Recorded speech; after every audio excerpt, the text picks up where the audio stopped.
When people talk, you send people, you send assassins, you use the military on them. Enough of those time. The youths are not taking it. And this protest will continue. And none of them, from their father down, will not dictate to any Nigerian living inside Nigeria and outside Nigeria on what to do. The youth of Nigeria wants their country back, and there is nothing anybody from the north can do about it, since they don't want to join the protest. If they want to play politics, which Ismail are you talking about, really? Which I would just make sure we're talking about SSA to the president. Yeah, but he came out on Al Jazeera, and look at his comments. I watched that interview. Okay, that's total blunder. That is nonsense. He's acting like he doesn't know what is happening. The peaceful protest that was happening in Lekki, everything was going good until they gave a 24 hours curfew. That was what escalated everything. Even from Edo, Obaseki, 24 hours curfew in Edo. Why will you do that? That started everything. That 24 hours curfew, not allowing the youth of Nigeria to express themselves.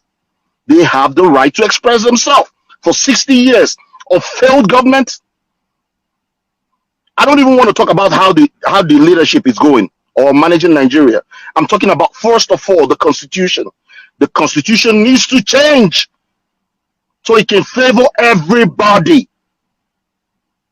Enough of all this godfatherism, paddy government. Enough of it. So we all can sit up and cook rice and fry chicken and call celebrities to sing. It's not over. These guys are politicians. They know what they're doing. Today you saw Fashola going, putting his hand behind, looking at the hole, taking cameras around him. Those guys are not serious. The youth will take the country back, and the constitution will be rights first. That's all I have to say. I'm not here. I don't want to even go into arguments and everything. I'm just here to address the president. I hope this message gets to Saeed, Baba Ahmed, and Ismail Ahmed. This is Mike. This is me, Ekweme. I'm calling from Atlanta. And if you guys fail to do what you're supposed to do, changing the constitution first, if you come to the United States, be ready for what you get. Just like you're threatening everybody. He went online. If you go on his page and all his comments, you will see how a whole senator is responding. Just go on his page. Well, I know that Barrister Ismail Ahmed is a friend of this platform. He's been a guest on this page a while back, and I listened to that interview on Al Jazeera. So I'm not really sure why it's inciting this, but we're gonna have to we're trying to see how we can actually get that to play on here, so that others can get to watch it. Sure. Sorry, I'm going to cut you off. Osibanjo is the vice president of Nigeria, correct? Correct. What is Ismail to the president? He's an aide of the president. So which means for Osibanjo to even get a hold of the president, you have to get a hold of the aide, correct?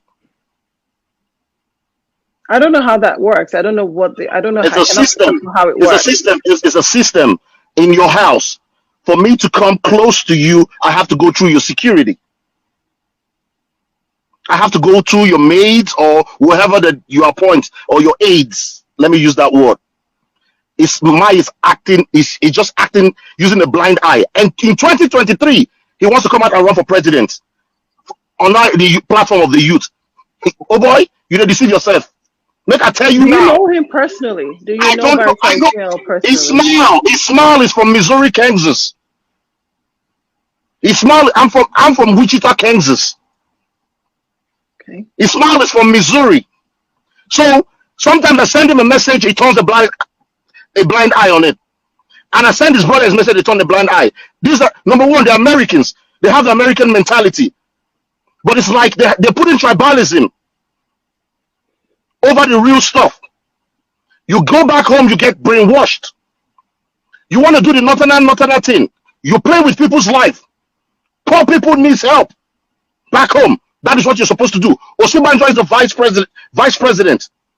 For everything that Osibanjo is going to pass, it has to get to the president. He needs the president's approval. Ismail is a barrister that is standing close to the president. He has to review those papers and know which one benefits the North. And if it doesn't benefit the North, it doesn't happen. Trust me, we know how this game goes. Enough is enough. Ismail was the APC. He was the chairman for the youth on that APC platform. Am I lying? Well, that is correct. Okay, and So, he's going to what is his continue. offense right now? What is He's his not. He did direct not speak offense? up. He did not stand up. He did not speak up. He did not stand up for nothing. He only came out and made an interview just how many days after the president made a speech. He hasn't said nothing. His older brother is there as a senator ranting nonsense on the internet. Enough of all this northern stuff. If the South wants to divide, then let the country divide. The man that just spoke, that said is a general or is a military man. Oh boy, we're not a fear now. Let me just give you a head up. Let me speak in this lingua franca for you. Now, pidgin English, I go use address you. Okay? That's una time of IBB, Obasanjo, and Danjuma.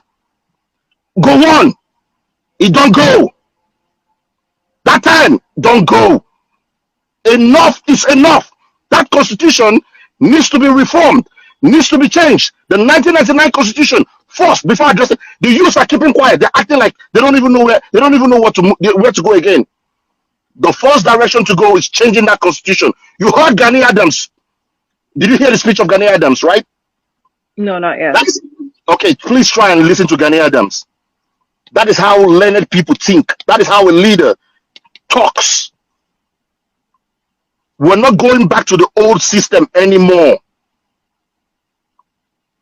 That constitution first needs to be addressed because it's only favoring one side. And all Nigerian politicians from the South, all of UNA, including APC and PDP, if you guys are doing your stupidness, please, if Nigerians believe they want to do it on that side, we Nigerians in the diaspora, we're not taking that stuff. Once you guys finish, come and visit us here. I will come to Nigeria and nothing will happen. Because Saeed keep threatening the girl in Chicago. Go to his comment. He said, oh, you're in Nigeria. Come to Nigeria and see now. You people believe you can send the military or send the police on a time don't pass. So if that constitution is not changed, nothing is going to stop. We don't want to hear anything for now. The constitution needs to be changed. It needs to go back to regional system of government, the 6th regional system of government, or everybody go their separate ways, not be by force to marry wife. And I really appreciate this, Ekweme. Sorry, I didn't catch you. I know you said Ekweme, right? Well, let me say this, right? I appreciate this, and that's the goal of the Citizens Forum. Our central goal here is to provide a platform as an avenue for citizens to share their views on issues and foster a synergy above the fray of ethnic distinctions. Now, at the end of the day, we want to find a solution. You've made very strong statements. You've called names, and obviously you have a personal relationship with the people you've mentioned, or you know them. We also know Barrister Ismail. That's what I told you, that he was not a stranger to the platform. He's a friend of the platform. He's been a guest. We've had an interview with him. He's accessible. He's been accessible to us here, and I don't doubt that if we reach out to him, he'll be glad to come on and explain a few things. I will say that we have not reached out to him since COVID, since all this stuff has been going on. We have not made any effort to reach out to him to say, okay, hey, what's the position of the government on this? The reason why is that with Citizens Forum, personally as a host, I would prefer to hear directly from the citizens, even if I have access to people at the top. That's really at the back burner.